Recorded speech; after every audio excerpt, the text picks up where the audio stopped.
Hi friends, welcome to our channel Ammi Chutney. இன்னைக்கு festival ஃப்ரைடேல ஒரு traditional sweet பொரி அரிசி உருண்டை எப்படி செய்யறதுன்னு பார்க்க போறோம். நம்மள பல பேர் இந்த பொரி அரிசி உருண்டையை சின்ன வயசுல சாப்பிட்டிருப்போம். ஆனா இப்போலாம் நம்ம யாரும் இந்த மாதிரி ட்ரெடிஷ்னலான ஸ்வீட்லாம் ட்ரை பண்றதே இல்ல. இந்த வீடியோ பார்த்ததுக்கு அப்புறம் கண்டிப்பா நீங்களும் உங்க வீட்ல ட்ரை பண்ணி பாருங்க. இப்போ இந்த பொரி அரிசி உருண்டை செய்யறதுக்கு 1 கப் புழுங்கல் அரிசி எடுத்துக்கலாம். 2 ஸ்பூன் அளவுக்கு பாசிப்பருப்பு எடுத்துக்கலாம்.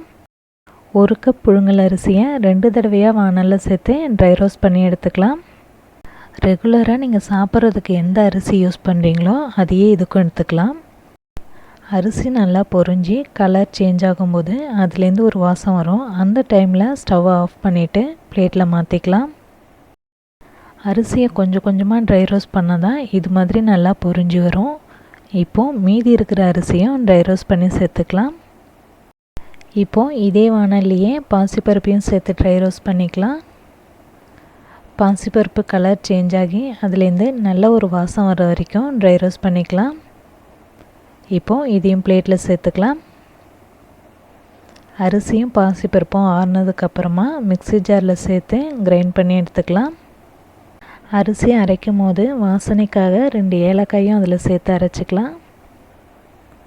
அரைச்ச இந்த மாவை வேற ஒரு பாத்திரத்தில் மாற்றிக்கலாம். இது ரொம்ப கொரகொரப்பாக அரைக்காமல் ஓரளவு நல்லா நைஸாகவே அரைச்சி எடுத்துக்கலாம்.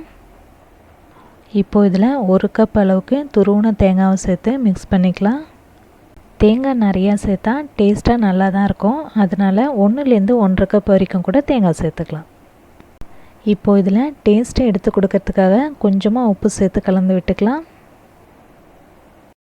இதில் சேர்க்கறதுக்காக 1 கப் அளவுக்கு உடைச்ச வெல்லம் வச்சுருக்கோம். அதை வானலில் சேர்த்துட்டு வெல்லம் மூழ்கிற அளவுக்கு மட்டும் தண்ணி சேர்த்துக்கலாம்.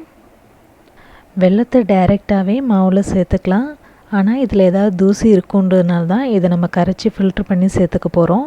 அதனால் பாகுபதம்லாம் எதுவும் இல்லை. வெல்லம் கரைஞ்ச உடனேவே மாவில் ஃபில்ட்ரு பண்ணி சேர்த்துக்கலாம். இப்போது இதை நல்லா கலந்து விட்டுக்கலாம். வெல்லத்தை சேர்த்து மிக்ஸ் பண்ண உடனேவே உருண்டை பிடிக்கிறதுக்கு சரியாக தான் இருக்கும். ஆனால் அப்படியே பிடிச்சி வேக வச்சோம் அப்படின்னா உருண்டை ஹார்டாகிடும். ஸோ சுடு தண்ணி கொஞ்சம் கொஞ்சமாக சேர்த்து நல்லா மிக்ஸ் பண்ணி அதுக்கப்புறமா உருண்டை பிடிச்சி வைங்க. நம்ம வெல்லத்தை டைரெக்டாக சேர்த்தோன்னா இதை கலக்கிறதுக்கு 1 கப் அரிசிக்கு 2 கப் அளவுக்கு தண்ணியை சூடு பண்ணி சேர்த்துக்கணும். ஆல்ரெடி நம்ம வெல்லத்தை கரைச்சி சேர்த்துருக்கிறதுனால 2 கப் அளவுக்கு தண்ணி தேவைப்படாது. ஸோ தேவையான அளவுக்கு மட்டும் தண்ணி கொஞ்சம் கொஞ்சமாக சேர்த்து நல்லா கலந்து விட்டுக்கலாம்.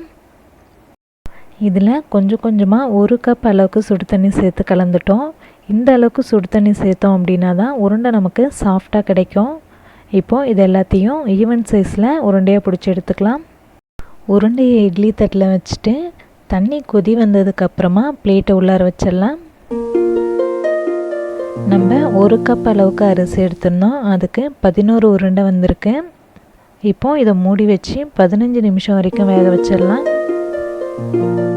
இப்போது பொரியரிசி உருண்டை வெந்திருக்கும், இறக்கிடலாம். இப்போது பொரியரிசி உருண்டையை வேறு ஒரு பிளேட்டில் மாற்றிட்டு அதில் ஃப்ரெஷ்ஷான தேங்காய் பூ தூவிக்கலாம்.